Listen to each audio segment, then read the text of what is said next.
We've got this BMW M6 E63, very nice colour, M6 Coupe in with us because it's got a very, very bad clutch judder.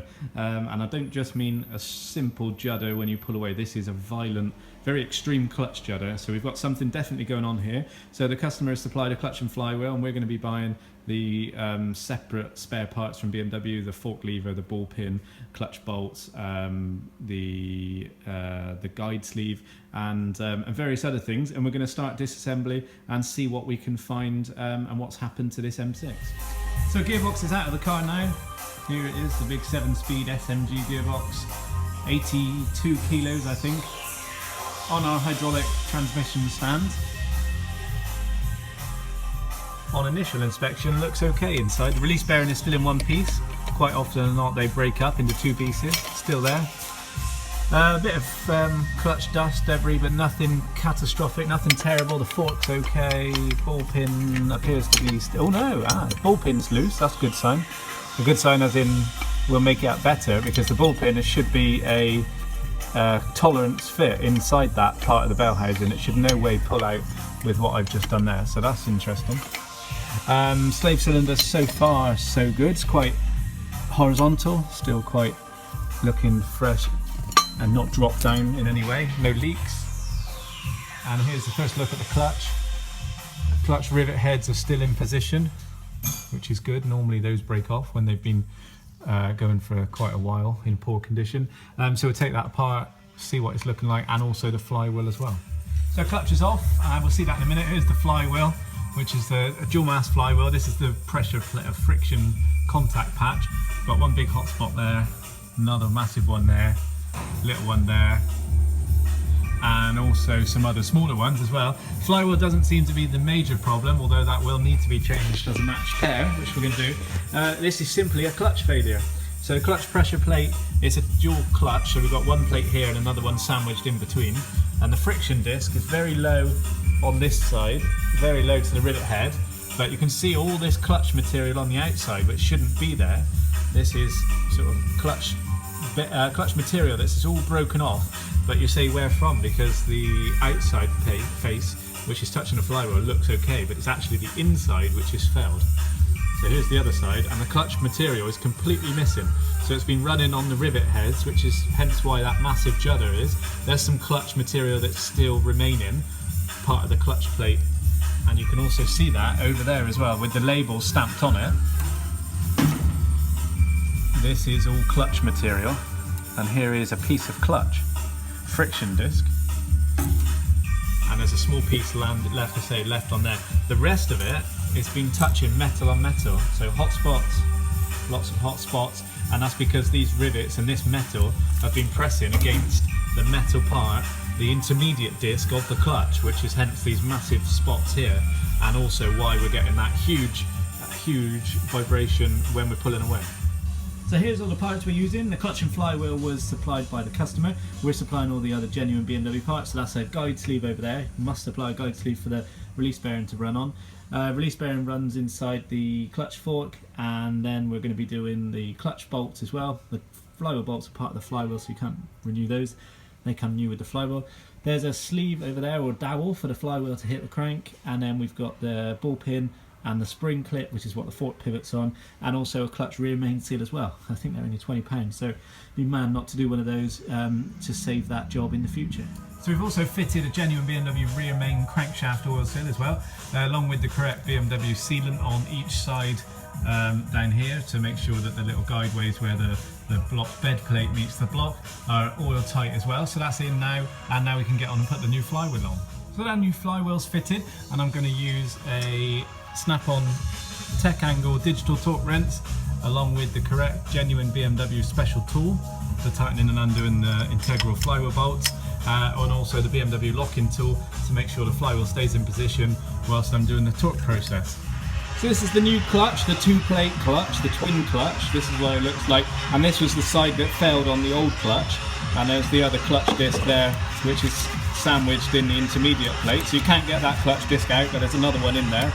And this has to all marry up with the correct paint marks, which we'll do shortly, the white paint marks to the white paint marks, and then also the clutch housing has to be balanced, which it is, and line up with the white paint marks on the flywheel. This is the genuine BMW special tool. Not many people might not have that, but that's a centering tool, but also an installation tool which has a handle and a set of locking claws so that you can carry the clutch and it doesn't fall off the end of the tool when you're working with it. So the new clutch is installed, all with new genuine 9 BMW bolts, torqued up in the correct sequence, paint marked as well, and also the BMW centering tool has stayed in the whole time so that we know it's completely centered and perfect. Now we can remove that tool and know that the clutch is perfectly centered. So the gearbox is all back together, installed in the car, so is the prop shaft and the various fixing points. The centre bearing's been preloaded and the rear, everything's torque checked and paint marked. Pink pen is the paint mark location, so it knows that we've torqued everything correctly and we don't need to revisit that area. Heat shields are all correctly, Lambda Pro fixings and EGT sensors, crank sensor installed nicely, they're all vertical. So we're now ready to move on to the under trays and then the heat shields and then finally the exhaust system.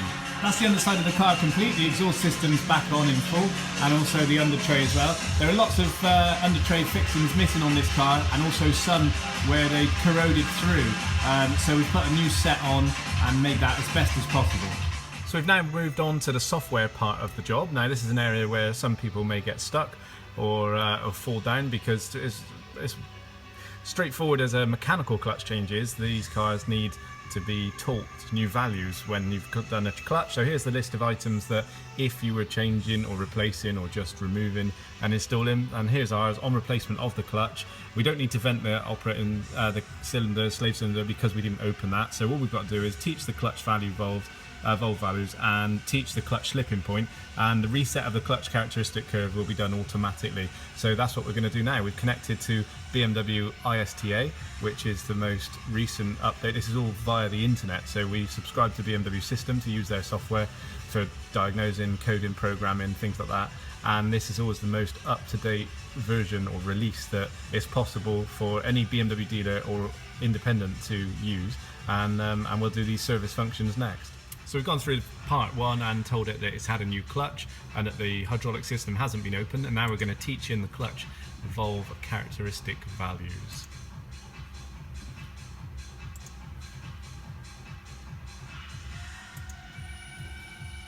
You can hear the pump priming, various warning bongs in the car, and now that process is running. And as you can see on the iDrive menu, it says clutch adaptation is active. So during that process, the car thinks that there's a gearbox fault because new values are being taught in, so naturally it's going to give you a red warning light, but there you go, it tells you that the service function is during the process. So here's a quick look at the systems. Here's the Cat 5 cabling, which connects to the BMW Icon A2 next generation, which is OBD2 based, which goes up to the vehicle, and that is the interface between the vehicle and the software on the computer. So there's the message, the end of test program, teaching completed and no fault found. And there's confirmation again, teaching of clutch valve characteristic values was executed successfully. So now we need to move on to teaching the clutch slipping point.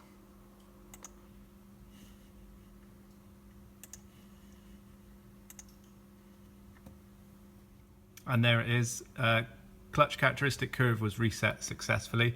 That was the second item after the bite point was done. It just flashed off as I started the video. So that's both items completed now.